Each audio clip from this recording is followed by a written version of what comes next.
वसुदेवं सुतं देव कंसचारूणमर्दनं देवकी परमानंदम कृष्णं वंदे जगद्गुरुं। ओम शांति शांति शांति। आप सबों में विद्यमान परमात्मा को नमस्कार है। आज से हम लोग श्रीमद् भगवत गीता का अध्याय 1 का व्याख्या आरंभ कर रहे हैं। इसके पहले का जो सत्संग था उसमें श्रीमद् भगवत गीता के बारे में परिचय दिया गया था, उसके महात्म्य के बारे में बताया गया था और उसकी महिमा के विषय में भी बात की गई थी। अब वास्तव में जो श्रीमद् भगवत गीता का आरंभ है प्रथम अध्याय से हो रहा है। उसकी सेटिंग ये है कि दोनों तरफ की सेनाएं कुरुक्षेत्र के मैदान में खड़ी हैं, पांडव और कौरव की, और उस पांडव कौरव की सेना के बीच में भगवान कृष्ण और अर्जुन का रथ भी है। इधर धृतराष्ट्र को जानने की आवश्यकता हो रही है कि उसके पुत्रों ने और भतीजों ने कुरुक्षेत्र के मैदान में क्या किया। तो व्यासदेव जी की तरफ से उसे दिव्य दृष्टि दी जा रही थी, लेकिन उसने दिव्य दृष्टि नहीं ली, बल्कि अपनी दिव्य दृष्टि को उन्होंने संजय को दे दिया, अपने सारथी को दे दिया, और संजय जो हैं उनको दिव्य दृष्टि प्राप्त हो गई। और ऐसी दिव्य दृष्टि प्राप्त हो गई जिससे कि वो न केवल वहाँ की स्थिति को देख सकते थे, बल्कि योद्धाओं के मनोभावनाओं को भी पढ़ सकते थे। इसलिए संजय जो हैं उनसे पूछ रहे हैं धृतराष्ट्र उवाच, धृतराष्ट्र पूछ रहे हैं, धर्म क्षेत्रे कुरुक्षेत्रे समवेता युजुत्सवः मामकाः पांडवाश्चैव किं कुर्वत् संजयः। हे संजय, कुरुक्षेत्र के पवित्र स्थान में युद्ध के इच्छुक पांडुपुत्र और मेरे पुत्र क्या कर रहे हैं, इसके बारे में बताओ।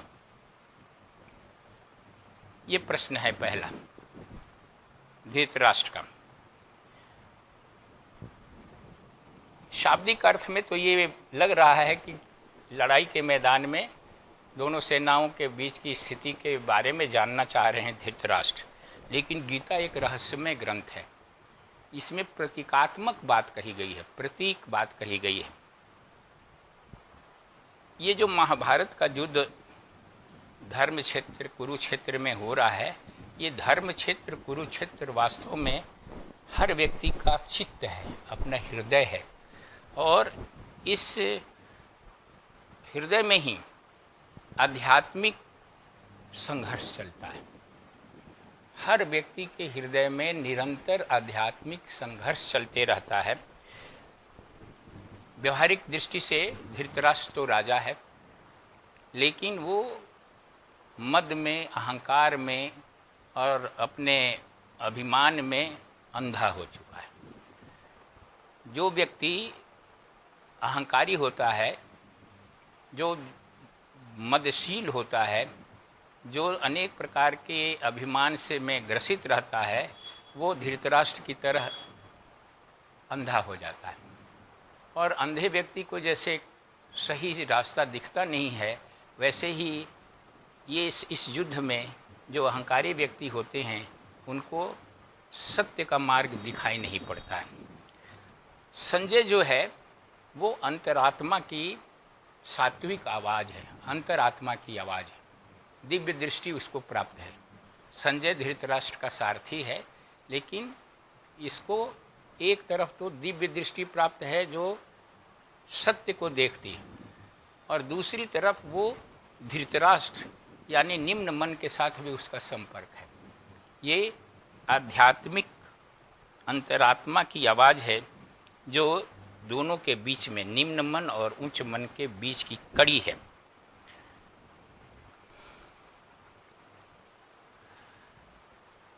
धृतराष्ट्र डरा हुआ है, उसकी विशाल सेना होने के बावजूद भी वो जानना चाहता है कि पांडु पुत्र क्या कर रहे हैं। धृतराष्ट्र डरा हुआ है का अर्थ ये है कि जो अहंकार होता है, अज्ञान होता है, उसके पास कितनी भी शक्ति हो, कितनी भी वो संपत्ति क्यों न अर्जित कर ले, वो हमेशा सशंकित रहता है, भयभीत रहता है और अपनी सुरक्षा के लिए वो चारों तरफ दृष्टि दौड़ाता रहता है। पांडव सेना जो है वो व्यक्तित्व के अंदर दिव्य संपत्ति यानी दैवी संपत्ति का परिचायक है। अपने हर व्यक्ति के अंदर दोनों तरह की शक्तियां हैं, दिव्य शक्तियां भी हैं और आसुरी शक्ति भी है। तो पांडव सेना जो है वो दिव्य शक्ति की परिचायक है और कौरव की सेना बहुत बड़ी है, जो काम, क्रोध, लोभ, मद, मत्सर्य, हिंसा, क्रूरता, ये सब की जो आसुरी वृत्तियां हैं उसकी परिचायक है। यहाँ ये बताने का कोशिश किया जा रहा है कि आसुरी वृत्ति हमेशा दैवी शक्ति से बड़ी होती है, लगती है कि बड़ी है। असुर लोगों का जो शक्ति है वो दैवी शक्ति से बड़ी लगती है और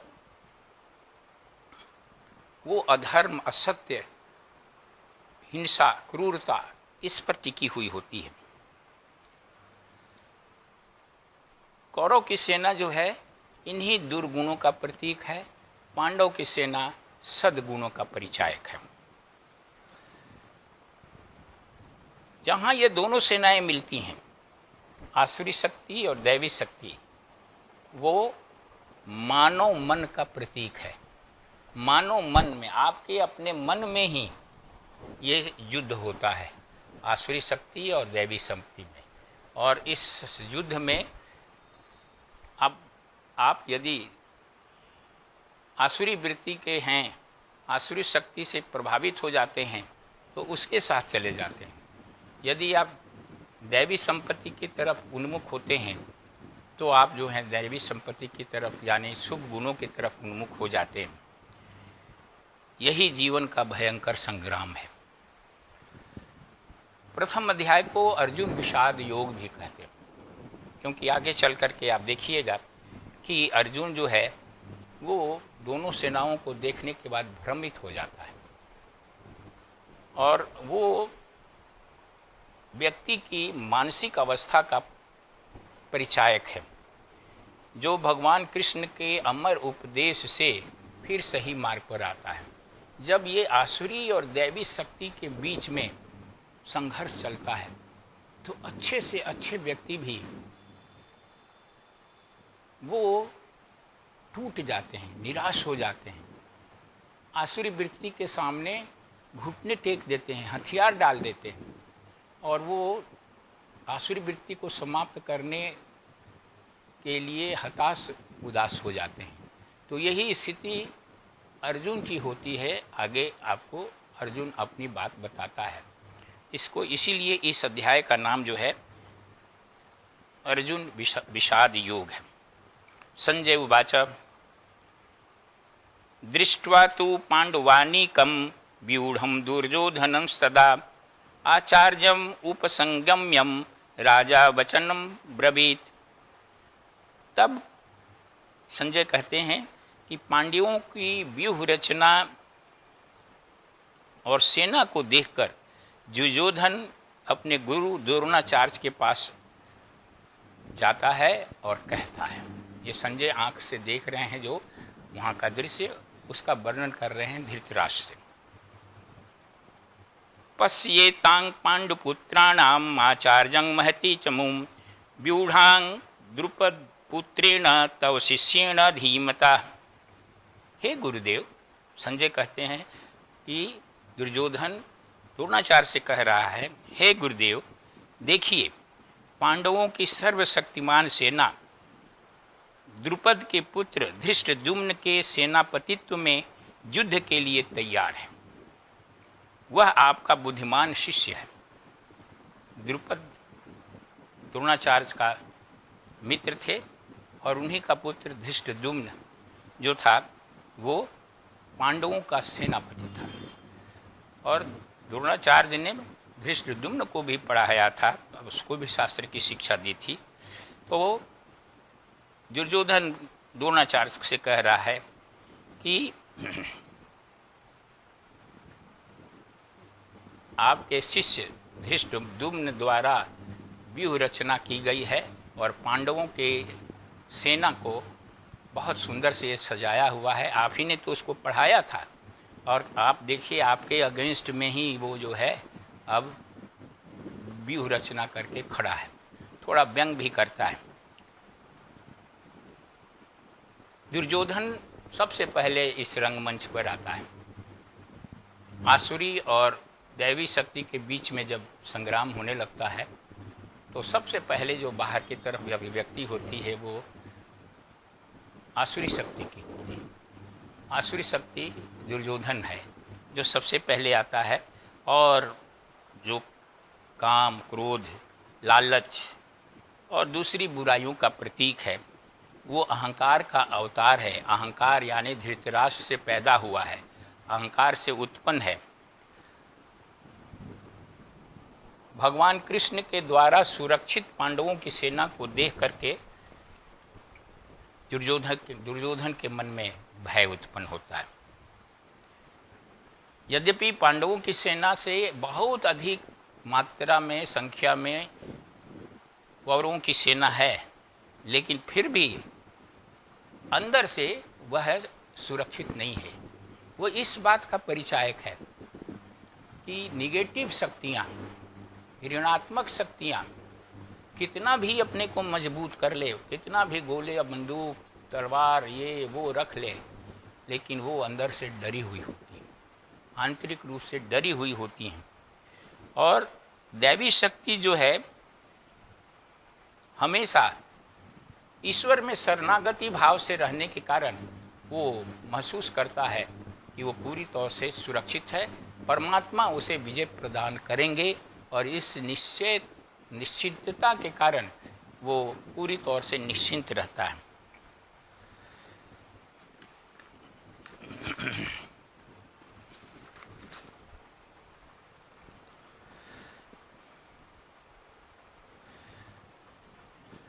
अत्र शूरा महेश्वासा भीमार्जुन समायुधि युयुधानो विराटश्च द्रुपदश्च महारथा। इस सेना में भीम, सात्यकी, शक्तिशाली राजा विराट, स्वयं द्रुपद जैसे महारथी रथ योद्धा जिनके पास शक्तिशाली धनुष है एकत्रित हुए हैं। ये नाम बता रहा है दुर्योधन अपने गुरु को। धृष्टकेतुश्चेकितानः काशीराजश्च वीर्यवान् पुरंजित कुंतीभोजश्च शैब्यश्च नरपुंगवः युद्धामनुश्च विक्रांत उत्तमौजाश्च वीर्यवान् सौभद्रौ द्रौपदेयाश्च सर्व एव महारथा। और भी योद्धाओं का नाम गिनाते हुए कहता है कि वहाँ महान वीर धृष्टकेतु, चेकितान, काशीराज, पुरजीत, कुंतीभोज, शैब्य आदि हैं। शक्तिशाली युद्धमनु, उत्तम मौजाराज, सुभद्रा पुत्र अभिमन्यु तथा द्रौपदी के पुत्र, ये सारे महारथी वैसे धनुर्धारी हैं जो हजारों से अकेले लड़ सकते हैं। ये बोलने का कारण ये है कि दुर्योधन के मन में उन वीरों को, महारथियों को देख करके भय उत्पन्न हो रहा है, इसलिए वो अपने गुरु से उन महावीरों का वर्णन कर रहा है।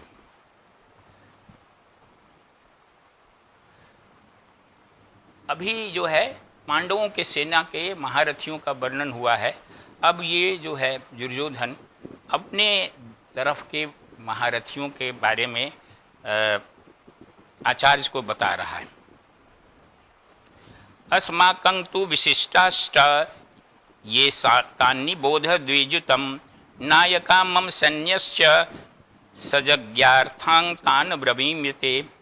हे ब्राह्मण श्रेष्ठ, अपने पक्ष में भी जो प्रधान हैं उनके आप नाम जान लीजिए। आपकी जानकारी के लिए मेरी सेना में जो जो सेनापति हैं उनका मैं वर्णन करता हूँ। भवान भीष्मश्च कर्णश्च कृपश्च समितिजन संजयः अश्वस्थामा विकर्णश्च सोमदत्तिस्तथैव च। आप स्वयं द्रोणाचार्य जी और पितामह भीष्म तथा कर्ण और संग्राम विजयी कृपाचार्य तथा वैसे ही अश्वस्थामा विकर्ण और सोमदत्त का पुत्र भूरिश्रवा हमारे पक्ष में युद्ध कर रहे हैं। अन्ये च बहवः शूरा मदर्थे त्यक्त जीविताः नाना शस्त्र प्रहरणार्थ सर्वे युद्ध विशारदाः। और भी मेरे लिए जीवन की आशा त्याग देने वाले बहुत सारे सूरवीर अनेक प्रकार से शस्त्र अस्त्रों से सुसज्जित और सब के सब युद्ध में चतुर हैं, जो यहाँ मेरे पक्ष में युद्ध करने के लिए खड़े हैं। अपर्याप्तं तदस्माकं बलं भीष्माभिरक्षितं पर्याप्तं तदमेतेषां बलं भीमाभिरक्षितं। भीष्म पितामह द्वारा रचित हमारी वह सेना सब प्रकार से अजय है और भीम द्वारा रक्षित इन लोगों की सेना जीतने में सुगम है। अपने को दुर्योधन जो है प्रबोधित करता है, अपने को सांत्वना देता है कि भीम द्वारा रक्षित जो पांडवों की सेना है उससे ज़्यादा मजबूत भीष्म पितामह द्वारा रक्षित हमारी सेना है। अयनेषु च सर्वेषु यथा भागवस्थिताः भीष्ममेवाभिरक्षन्तु भवन्तः सर्व एव ही। इसलिए सब मोर्चों पर अपनी अपनी जगह स्थित रहते हुए आप लोग सभी निसंदेह भीष्म पितामह की ही सब ओर से रक्षा करें। इस प्रकार दुर्योधन जो है महत्वपूर्ण योद्धाओं की व्याख्या करता है और अपनी योद्धाओं के बारे में भी बताता है। जैसा कि बताया गया कि प्रतीक रूप से पांडव धर्म, शक्ति, प्रेरणा, भद्रता, अच्छाई का प्रतिनिधित्व करते हैं। अर्जुन ऐसा साधक है जिसे साधना रूपी आत्म प्रयास के द्वारा विजय प्राप्त करने की सामर्थ्य प्राप्त है। उसने साधना शक्ति से अपनी शक्ति को इतना ज़्यादा बढ़ा लिया है कि साधना शक्ति जो है जीवन संग्राम में विजयी बनाती है। वास्तव में साधन के द्वारा व्यक्ति विजयी नहीं होता है, बल्कि साधना शक्ति के द्वारा विजयी होता है। अगर हमारे अंदर साधना शक्ति नहीं है और बहुत सारे साधन हैं तो साधन रहते हुए भी कोई विजय नहीं हो सकता है। साधना के द्वारा उपार्जित शक्ति से विजय मिलती है। इस बात को गीता इंगित करती है। भीष्म पांडवों और कौरवों के पितामह हैं और द्रोणाचार्य दोनों के गुरु हैं, पांडवों के भी और कौरवों के भी। यद्यपि भीष्म पितामह का हृदय पांडवों के साथ है, लेकिन उनका कर्तव्य भाव जो है वो कौरवों के साथ के तरफ से युद्ध करने के लिए उन्हें विवश करता है और वो पूरी ईमानदारी के साथ विवश करते हैं, यहाँ युद्ध करते हैं। यहाँ इस बात को दिखाने का कोशिश किया गया है कि भीष्म पितामह जैसा महान रथी किसी भी सेना में कभी भी नहीं हुआ, न पांडव में न कौरव में। लेकिन उनका जो पक्ष था वो कौरवों का पक्ष था। वो अधर्म के तरफ से युद्ध कर रहे थे, तो उनकी सारी शक्ति रहने के बावजूद भी उन्हें युद्ध में विजय प्राप्त नहीं हुई। और पांडवों की सेना में उतनी शक्ति नहीं थी, लेकिन वो धर्म के लिए युद्ध कर रहे थे। इसलिए धर्म के लिए युद्ध करने के कारण उनको जो है अंत में विजय श्री का जो है हाथ लगा।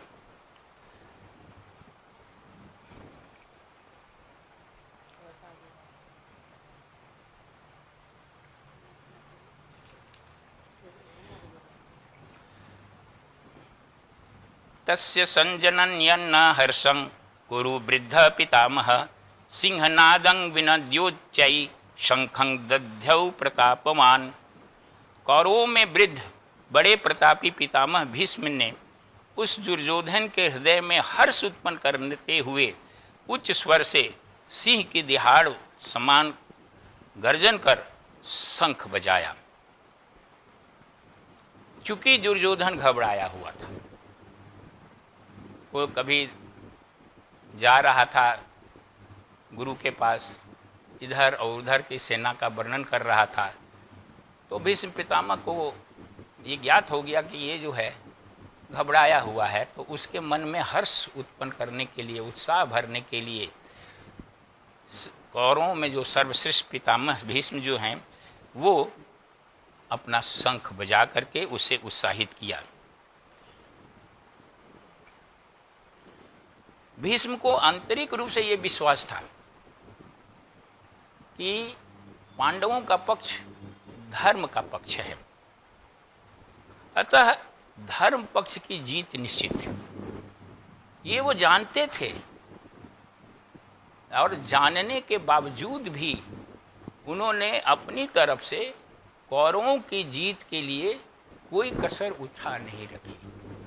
कैसा रहा होगा उनका द्वंद्व, एक तरफ उनका मन पांडवों की तरफ धर्म पक्ष में, और उनकी शक्ति जो लगी थी वो कौरवों के जीत के लिए लगी थी।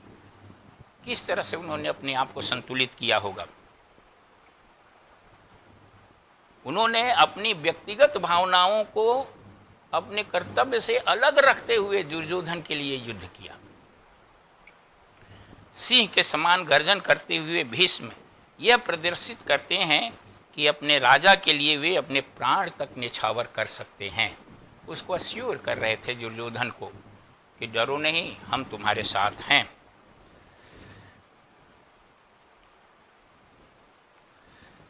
ततः शंखाश्च भैर्यश्च पड्वानक गोमुखा सहसैवाभ्यहन्यन्तन् सशब्दास्तु मुलोको भवत्। इसके पश्चात शंख और नगारे तथा ढोल मृदंग और नरसिंघे आदि बाजे एक साथ ही बज उठे। उनका वह शब्द बड़ा भयंकर हुआ। तब रणभेरी बजने लगी और उसका जो है, जब संग्राम चलता है उच्च मन और निम्न मन में, पता नहीं आपको, आप लोगों को अनुभव हुआ है कि नहीं, जब कभी द्वंद्व आता है, निर्णय लेने का समय होता है, ये करें कि ये करें, एक को चुनना होता है, एक तरफ धर्म होता है, दूसरी तरफ कुछ लाभ होता है, तो मन के अंदर बहुत तरह के ऊहापोह, बहुत तरह के विचार, बहुत तरह के भाव, बहुत तरह, यही रणभेरी है। ये विभिन्न प्रकार के रणभेरी है। यानी व्यक्ति जो है एकदम विक्षिप्त सा हो जाता है, इतनी कोलाहल होती है अंदर में कि वो क्या करे, किस तरफ जाए, किसका साथ दे, कौन रास्ते पर चले, कौन मार्ग चुने। दोनों तरफ खतरा है, और एक तरफ बल्कि उसको जो आसुरी रास्ता है उसमें उसको निश्चिंतता थोड़ी लगती है, लाभ में मिलने का आशा लगता है, लेकिन जब वो उधर जाने लगता है तो फिर उसका ऊंच मन खींच लेता है अपनी तरफ कि नहीं, उधर नहीं जाना है। इस तरह से वो जो है अनेक प्रकार के द्वंद्वों के बीच में कूटता पीसता रहता है। यही जो है वहाँ पर कुरुक्षेत्र के अंदर बजने वाली रणभेरियाँ हैं।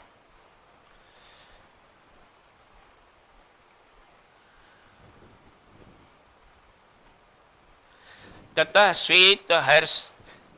श्वेतहर्ये युक्ते महतीस्य नंदने स्थितौ माधवः पांडवश्चैव दिव्यो शंखो प्रदध्मतु।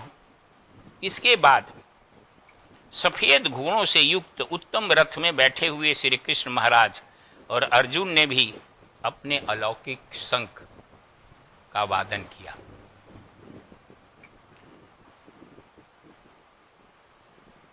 बाह्य युद्ध का उदाहरण देते हुए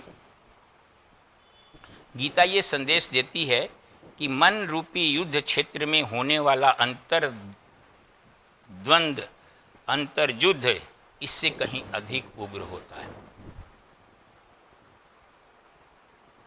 युद्ध किसके मन में होगा? युद्ध उसके मन में होगा जो दो में से एक को चुनना चाहेगा। जो एक को पहले ही चुन लिया है कि हमें जो है वो आसुरी शक्ति के साथ जाना है, तो उसके मन में युद्ध नहीं होगा। उसे ये काम करना है, क्रोध करना है, लोभ करना है, हिंसा करनी है, उसको मारना है, काटना है। जो इसने चुन लिया है, युद्ध उसके मन में होगा।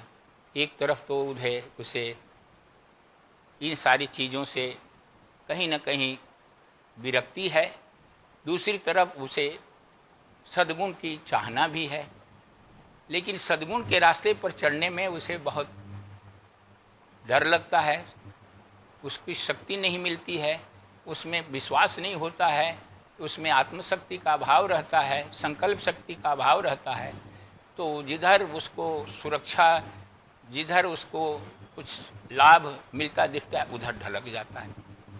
लेकिन जो एक तरफा हो चुका है, उसके हृदय में द्वंद्व नहीं होता है। तो यहाँ यही दिखाया जा रहा है कि युद्ध क्षेत्र में ये जो द्वंद्व चल रहा है, नाद चल रहा है, तरह तरह के रणभेरी बज रही है, वो जो बज रही है वो शुद्ध हृदय में, जहाँ पर आसुरी और दैवी शक्तियों के बीच में युद्ध होता है, वहाँ पर बढ़ रही है। महाभारत के आरंभिक अवस्था का वर्णन का उद्देश्य ये है कि साधक के मन में उठने वाले संघर्ष को स्पष्टता से समझा जाए, स्पष्टता से जान लिया जाए।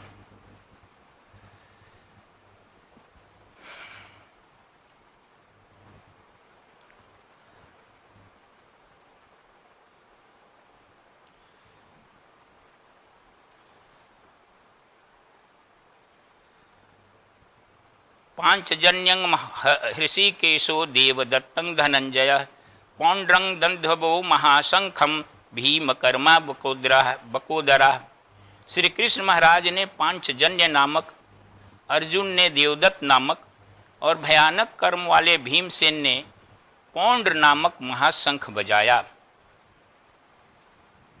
ये लोग अपने अपने शंख को बजा करके और अपनी अपनी ताकत का एहसास करवाया।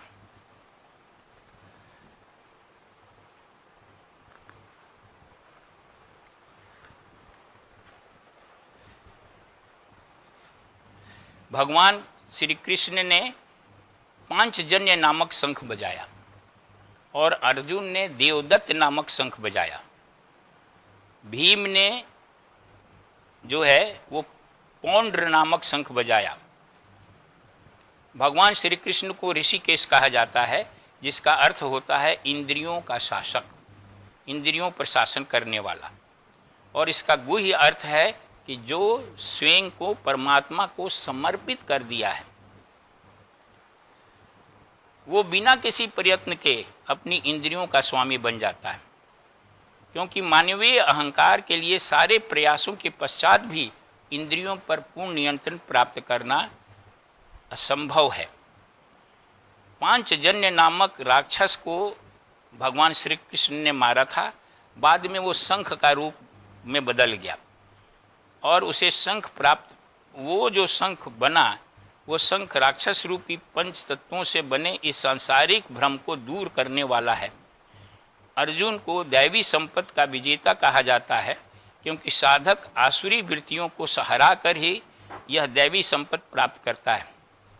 भीम वायु देवता के पुत्र के रूप में जाने जाते हैं। वह मानवीय शक्ति से परे काम करते हैं, जिसमें 10,000 हाथियों के समान बल है। उनका उदर आसुरी वृत्ति को पचा डालने की क्षमता रखता है और उसी से आध्यात्मिक विजय भी प्राप्त होती है। पांचजन्य शंख का एक खास महत्व है।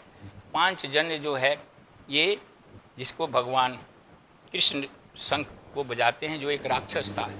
वास्तव में वो पांचजन्य राक्षस जो है वो सांसारिक प्रपंच का प्रतीक है। सांसारिक प्रपंच जो है वो पांचजन्य राक्षस है, उसके स्वामी, उसको मारने वाले भगवान कृष्ण हैं।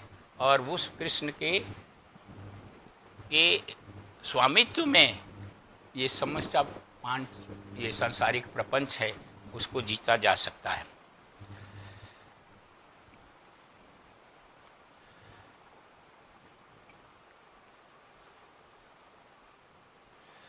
अनंत विजयं राजा कुंतीपुत्रो युधिष्ठिरः नकुलः सह देवश्च सुघोषमणि पुष्पकौ।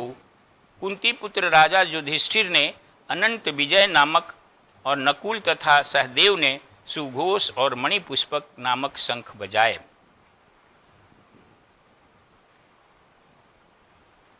कायश्च परमेश्वासः शिखंडिश्च महारथा धृष्टद्युम्नो विराटश्च सात्यकिश्च पराजितः द्रुपदो द्रौपदेयाश्च सर्वशः पृथ्वीपते सौभद्रश्च महाबाहु शंखनादग्नु पृथक पृथक। इस प्रकार से जितने भी राजा थे, श्रेष्ठ धनुष वाले काशीराज, महारथी शिखंडी, धृष्टद्युम्न राजा विराट, अजय, सात्यकी राजा द्रुपद और द्रौपदी के पांचों पुत्र और बड़ी भुजा वाले सुभद्रा पुत्र अभिमन्यु ने अपने हे राजन अपनी ओर से अलग अलग शंख बजाए। ये बता रहे हैं संजय धृतराष्ट्र को। सघोषो धार्तराष्ट्राणाम हृदयानि व्यदारयत् नभश्च पृथ्वीं चैव तुमुलो व्यवनादयन्। और उस भयानक शब्द ने आकाश और पृथ्वी को भी गुजाते हुए धृतराष्ट्र के अर्थात उसके आपके पक्ष वालों के हृदय को विदीर्ण कर दिया। अथ व्यवस्थितान् दृष्ट्वा धातुराष्ट्रन् कपिध्वज प्रवर्तते शस्त्र संपाते धनुरुद्यम्य पांडवः ऋषिकेशं तदा वाक्यं मिदिमाह महीपते सेनयोनोरुभरो मध्ये रथं स्थापयं मेच्युत। हे राजन, इसके बाद कपिध्वज अर्जुन ने मोर्चा बांधकर डटे हुए धृतराष्ट्र संबंधियों को देखकर उस शस्त्र चलाने की तैयारी के समय धनुष उठाकर ऋषिकेश श्री कृष्ण महाराज से ये वचन कहा, हे अच्युत, मेरे रथ को दोनों सेनाओं के बीच खड़ा कीजिए। आज यहीं तक करेंगे, इसके आगे की व्याख्या अगले सत्संग में की जाएगी। इस जब सब लोग शंख बजा लिया, रणभेरी बज गई, तो अर्जुन श्री कृष्ण से कहते हैं कि हे माधव, आप हमारे रथ को दोनों सेनाओं के बीच में खड़ा कीजिए, जिससे कि हम ये देख सकें कि हम किसके किसके साथ हमें युद्ध करना है और किसके किसके साथ हम कैसे युद्ध करेंगे। इन्हीं शब्दों के साथ आज का यहीं पर विराम देते हैं। ओम पूर्णमदः पूर्णमिदं पूर्णात् पूर्णमुदच्यते पूर्णस्य पूर्णमादाय पूर्णमेवावशिष्यते। ओम शांति शांति शांति। हरि ओम।